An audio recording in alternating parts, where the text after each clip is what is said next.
We will never turn our back on a single Scot. We've got to wrestle with those challenges. This is our country. Let's fix it together. I was furious to hear about these things. Hello and welcome to the first Planet Holyrood since the dust settled on what was a historic general election win for Labour. I'm Paul Hutcheon, political editor of the Daily Record. Joining me this week are Lorna Hughes, as the editor of the Sunday Mail, and of course Douglas Dickie from the Scottish Daily Express. So the Scottish Parliament goes back next week after a couple of months in recess. It's going to be a tough one for the Scottish Government. The Deputy First Minister, Shona Robertson, will have her cuts announcement on Tuesday, and then John Swinney's threadbare programme for government will be a day later. But first, we've got the SNP conference starting in Edinburgh on Friday. Lorna, the SNP had a terrible general election result. They lost dozens of seats to Labour. That's resulted in even more bloodletting than we had before the election. There have been frustrations expressed about the Scottish Government performance, and there's also frustrations about the path to independence and the lack of a clear-cut policy. So, given all of these headaches for John Swinney, what do you think a realistic goal is for him at this conference? Well, I mean, he's going to have the party faithful there, you know, who are obviously desperately looking for something to give them some kind of hope. I'm not sure that they're going to hear anything certainly definitive about the route to independence. I mean, he cannot at the moment appear to go a couple of days without something happening, or without two or three things happening.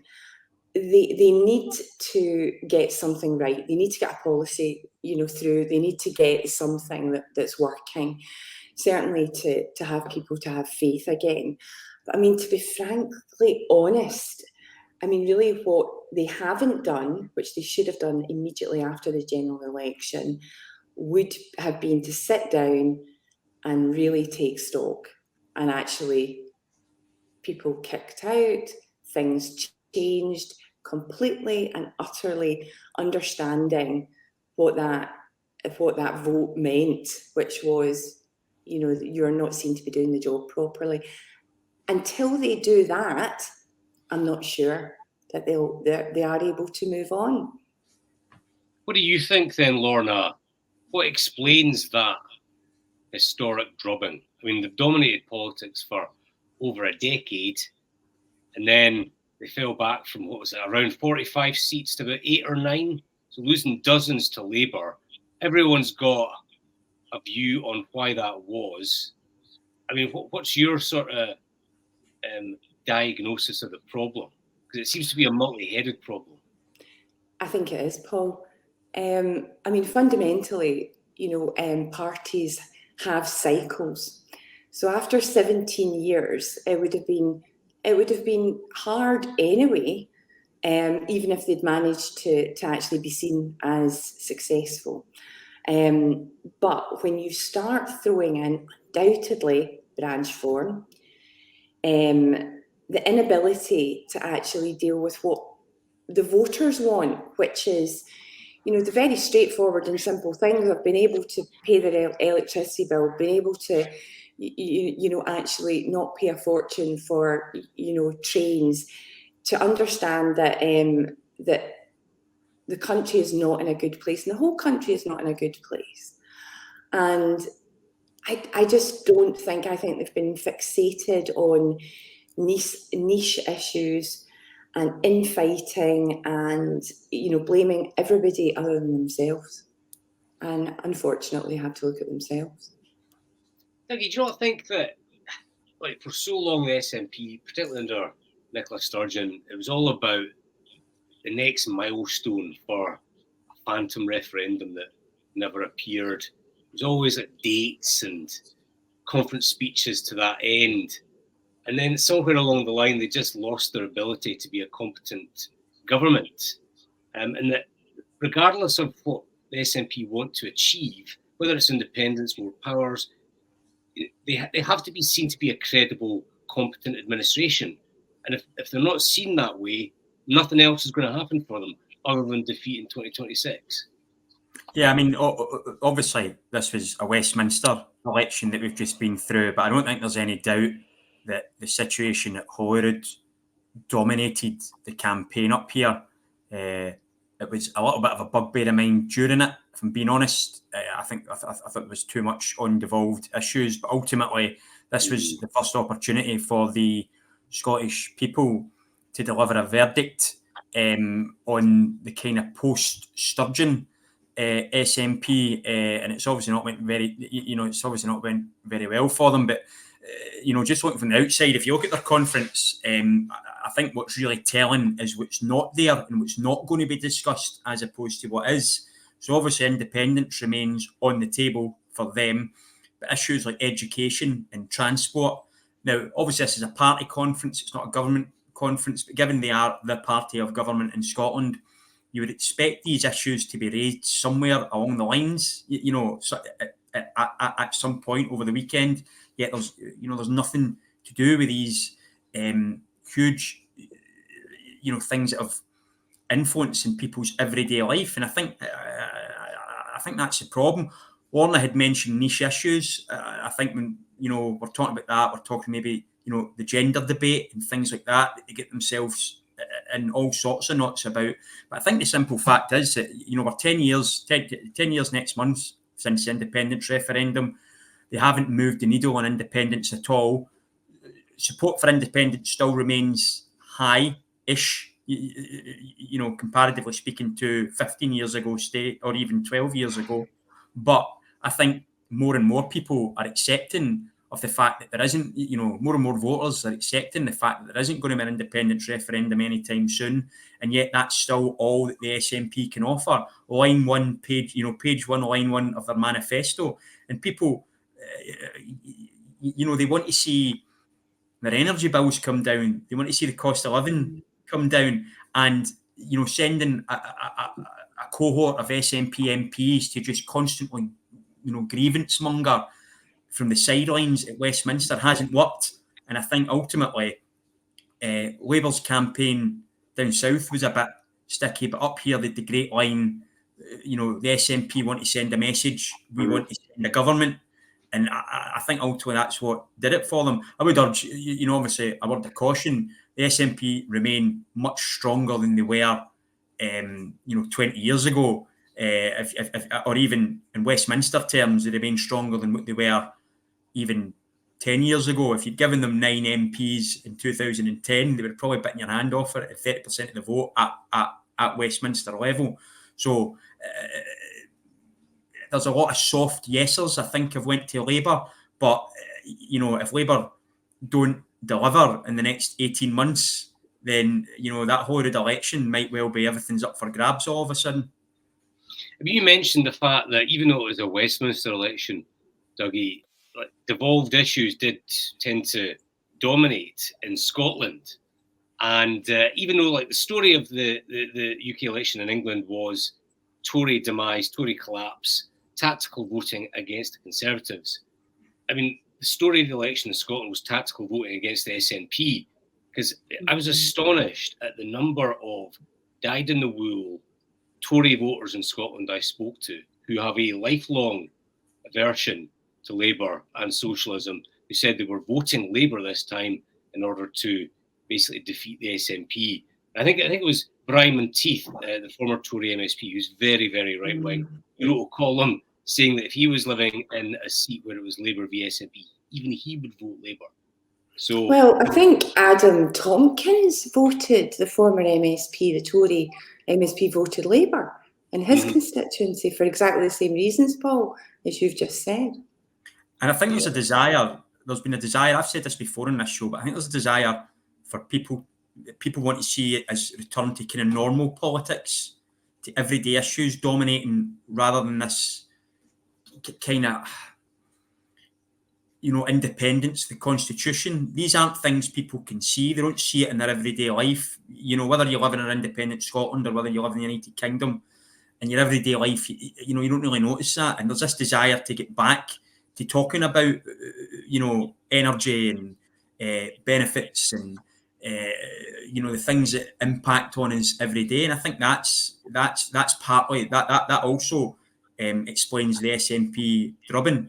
I think John Swinney's in for a torrid time this weekend. I think they're already turning. I think, the knives are already out behind the scenes for him. This whole that he was going to come in and, turn the ship around and he was a steady pair of hands. For me, he can put out his depth almost as much as Humza Yousaf, which I'm surprised about because, we know that he's a competent politician, but he looks clueless right now, to be honest. He's been the Angus Robertson stuff's still kind of hanging over him. I think it's going to be a really morale-sapping weekend for Mr. Swinney.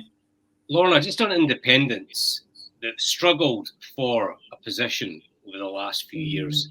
The Supreme Court KB'd this idea of a Holyrood-only referendum, and then they were talking about making the Westminster election a de facto referendum, and then they switched it to winning a majority of seats and then most seats. So it was a zigzag strategy. I mean, realistically, given that Keir Starmer is not going to be granting Indy Ref 2, what do you think a credible position or a credible message from John Swinney would be to his troops on the path to independence? Honesty. Tell them that it's not going to happen, probably within the next 10 to 20 years. And tell them that they have to get things right, the party actually, and obviously at the moment as a government, and build back the trust. Because that's what's interesting. I mean, Douglas is absolutely right. Independence or support for independence still remains, and you can argue the 5%, but 45, 55, 50, whatever, 50-50. But what should be interesting is the general election proved as well that clearly there were people who had lent their vote to the SNP and they were soft on independence. And what's really interesting is that the SNP have always taken that as, we have, a possible majority or damn close. But I think what it shows is that they don't, and that there are people who, and a large majority of people who are prepared to change their vote. And they're prepared to change their vote if they don't like what's happening, if they do not feel that, they are being represented. And those are the people that they need to talk to. And those are the people, because if they don't talk to them, you can add another 10 years on to, the possibility of any kind of independence referendum. So I think sorry, Paul. I was just going to say, moving to a possible lifeline for the SNP, obviously Labour won convincingly. I think everyone would expect a Labour government to spend a bit more money, maybe put up taxes a bit, focus more on social justice. But, they have inherited a mess from the Conservatives. Rachel Reeves has come in and she said there's this £22 billion black hole. She's cutting winter fuel payments. She's making Whitehall departments cut their budgets as well. Lorna, is this an opening for the SNP where they can basically say that Labour are continuing with austerity? There's no real difference between the Labour Party and the Conservatives at Westminster, and they sort of define themselves against the new Labour government? Yeah, they have an opportunity. Do you think they'll take it? I mean, I would suggest if I was, and not that I ever will be, but advising, Swinney and indeed the cabinet, the best thing they could do would be, I mean, this October budget is looking like, as you've described, hell. And, Starmer's called it kind of short-term pain for long-term gain. But again, that's not promised. But really, if the SNP were really smart, what they should do is call an early Holyrood election. Accept that they probably will lose, but then that puts them in the position, or rather it puts Labour in Scotland in the position of then having to deal with this. And that would allow them to rebuild create policies that aren't in the back of, a fag packet, and actually, build some confidence and some trust back in voters, the thousands of voters that they've lost. But that's very Playing radical. devil's advocate on that. They'd probably lose the election. Can you imagine what SNP would be like having lost a Holyrood election, and the sort of, if you think the infighting and the divisions are bad just now, imagine, the SNP out of office in Edinburgh. But this is the trouble, Paul, right? This is the trouble. They're all fighting each other, jockeying for their own positions and their jobs. They're all too pally with each other. They need to be, this is when you've got to be ruthless. If you want your party to survive, if you want a referendum that isn't in the dim and distant future, then you have to do radical things. You have to. So I'm just not sure what they can do. I think they are in the death spiral, and I'm not sure what they can do to change it. Other than the only thing, is finding something that they can really deliver on, or sorting something out. And they need to do this soon, because obviously, the big spectre of, possible court cases is coming down the track as well, which we know from the doors that when people were out knocking, that, top of their list, whatever, any SNP MP was saying, was branch form. It was trust. It was, you're the same as everybody else. And that's why people lent them their vote. People lent them their vote because, they thought they're different, and they will act on behalf of Scotland for us. And it doesn't look as if they have. And Dougie, try to look at it from an SNP perspective, Dougie. Do you think there are any attractions to what Lorna has said for the SNP, call an early election, try and smoke Labour out? No. I can kind of see where she's coming from, but I think the risk is right now is obviously Rachel Reeves has said that the next budget, or Keir Starmer said the next budget is going to be full of pain. I wonder how much of that is management expectation, and then when we actually come to it, it might not be quite as grim as the forecast suggests, and then Labour can take a bit of credit for that. I think we're only 50 odd days into this Labour government. I think they've still got a bit of, voters will feel that they've still got a bit of credit in the bank for now. I think ultimately, right or wrongly, people look back on what's happened before Sir Keir Starmer is a kind of reason we are where we are. So I think an election now, you kind of risk the possibility that Starmer is right, and it turns out that it is short-term pain for long-term gain. And you've got another 5 years of, you've got another 5 years to wait until you get a chance to take on Labour at the ballot box, even if it goes wrong. So I don't think there's any attraction to it.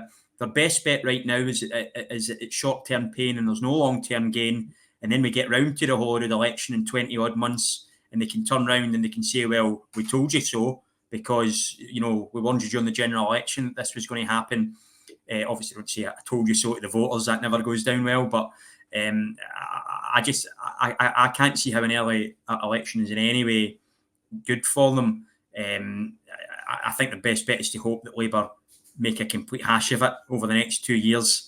I think there's a problem for Anas Sarwar. I mean, obviously, he wants to be First Minister in 2026, and a large part of his strategy is on the Labour government being a success in the first 2 years and showing that Labour can deliver in government. But what we're getting from Rachel Reeves and Keir Starmer is not so much bringing forward the pain, but making clear that tough decisions are going to have to be made in the first few months and maybe even thereafter. So if I was in Asaro, I'd be thinking, well, when we're going to get the sunny uplands, when's the good news going to start to roll? Because otherwise that's going to interfere with my election campaign and my strategy of saying that Labour in office can improve your lives. Is there a danger for Anas with that? Lorna? Yeah, definitely. Absolutely. And he must be sitting there, yeah, even at the moment going, God, I hope this is a bluff. And I hope that, something, something good is going to come out of this. It's not going to be cuts and more cuts, because, yeah, he really is in danger. Absolutely. And I imagine he's making that known to, Keir Starmer and Rachel Reeves as well. I think they're probably acutely aware of that too. I don't know. I also think, though, that I would agree with Dougie if I didn't see a paralysed kind of Scottish government at the moment. I mean, literally everybody looks like a rabbit caught in the headlights. So I'm not sure that they have the political ability to capitalise on that. If Labour don't deliver fast, they can't just cart from the sidelines. They need to take control and do something for people to actually put the eggs in the spot again for them. Yeah. Final subject. The Edinburgh Festival is coming to an end, but thankfully the comedy is continuing with the Scottish Tory leadership contest. We've had, I think there were about 6 or 7 candidates or wannabe candidates, but it's whittled down to 3. We've got Russell Findlay, formerly of the Sunday Mail. We've got Megan Gallacher, who was Douglas Ross's number 2. And then we've got the veteran right-winger, Murdo Fraser. So, Dougie, no doubt the Express has been covering this contest with great interest. What are your thoughts on it so far, and who's your money on? I just wonder if you were up all night writing that wee joke intro there, Paul. Was that? It just came to me. Just came to you. Yeah, listen, it's been brutal. Let's not sugarcoat it. It's been a really brutal battle so far. Even before the 3 of them were confirmed, you've got this kind of briefing, this counter briefing, accusations of a cabal of Tory MSPs trying to make sure Russell Findlay doesn't get it, and then you've got Russell Findlay's team who seem to have a direct dial to the Scottish Daily Mail to print whatever they ask them to. So you're annoyed about that, Douglas? No. Ultimately, it's just I think it's a very strange route that they're going down. But anyway, and then you've got kind of Megan. Scottish Express columnist Megan Gallacher, try to kind of stay out of it. But I think even she would admit privately that she's very much the outsider in this race. I think she's maybe won the next time it comes around. And if these wounds aren't healed quickly after the election, the next one might not be too far away. So the big battle is between Russell and Murdo. Both of whom I think have qualities that would do well. I think Douglas Ross's time had come. I think he was so focused on this being the anti-independence party that he forgot to have anything else to kind of offer voters. And now that a referendum is off the table for the next decade at least, the Tories need to offer something different. Murdo, I think I said to you last week, Paul, if you were, or I said in the office, if you were to kind of draw a Scottish Tory and put it in the dictionary, it would probably be a picture of Murdo Fraser. He kind of typifies everything that the party's about. But his issue is, this plan to break with the UK party that just won't, it kind of follows him around like a bad smell. Personally speaking, I never thought it was the worst idea. I certainly think it's something they should explore. But the members hate it. They absolutely hate it. And you've got Russell Findlay, who's really kind of hammering that point home. And I guess it just depends what direction they want to take. I think Russell will be a lot more, a bit more. Sorry, the words completely escape me. Combative at Holyrood.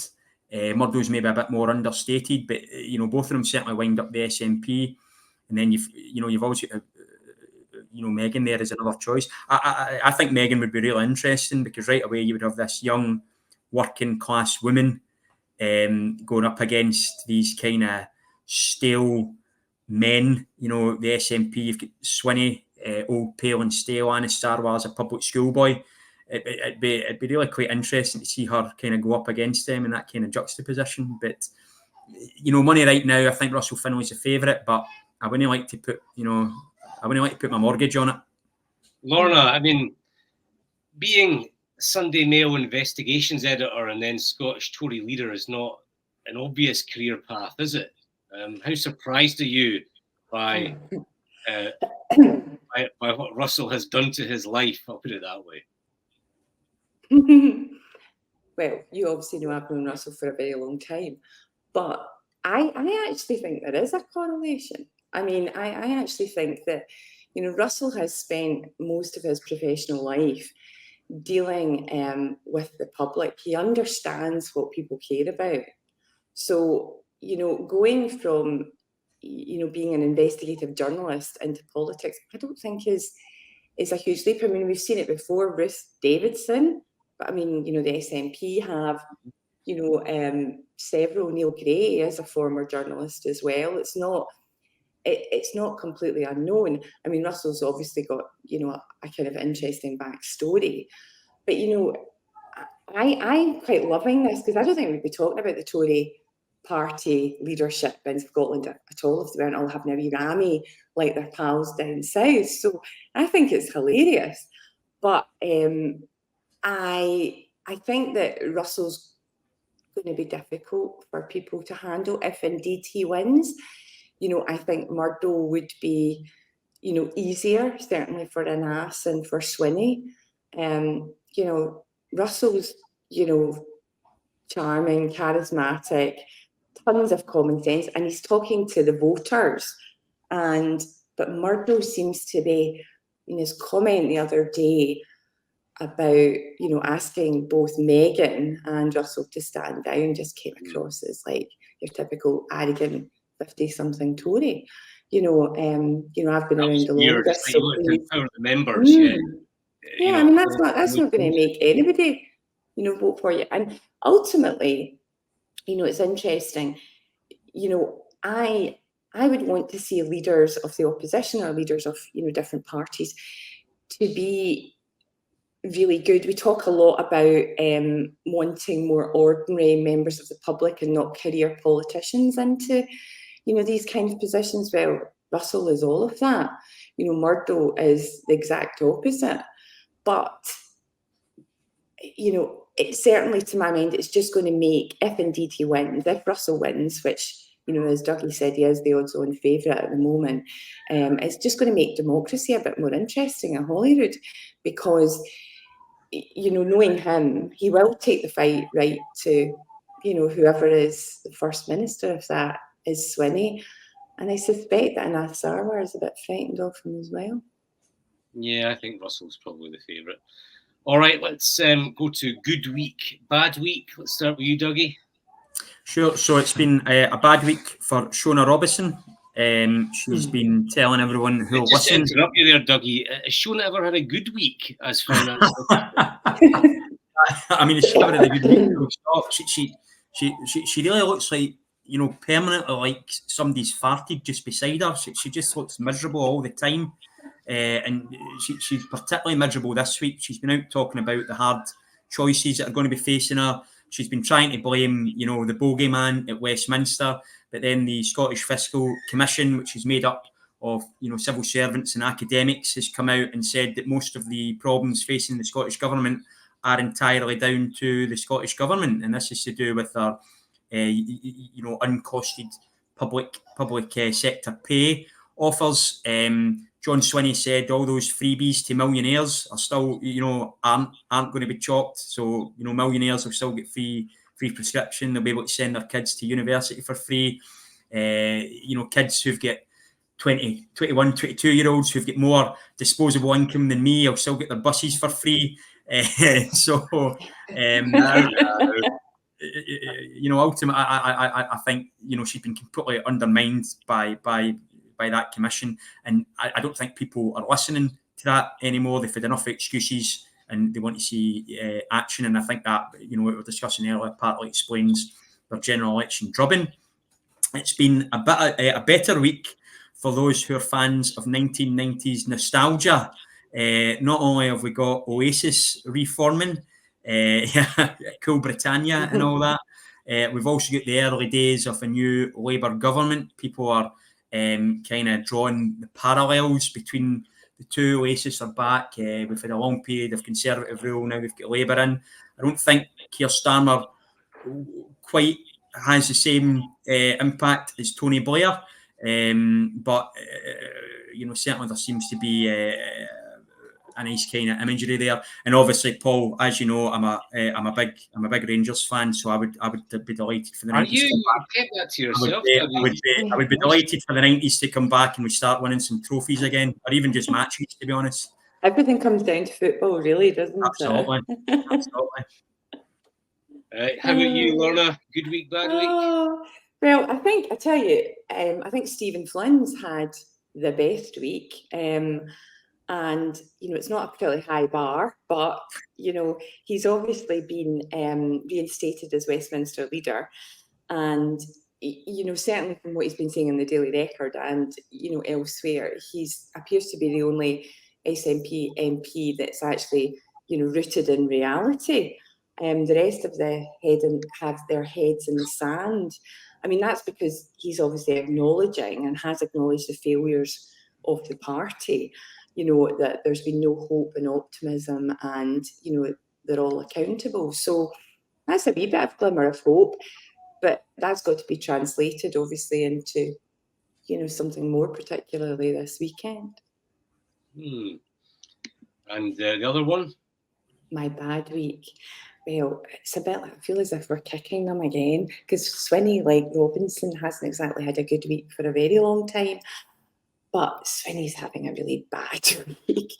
He's just got a letter from 170, you know, huge Scottish rock groups and singers complaining about the cuts to the culture, the creative culture funding, which, you know, and these are people like the Proclaimers and, you know, Franz Ferdinand, Las Vegas, you know, probably a lot of them, you know, are indeed SNP voters as well, but they're not taking this lying down, and they're saying, you know, it's absolutely going to ruin their industry, which you can absolutely understand.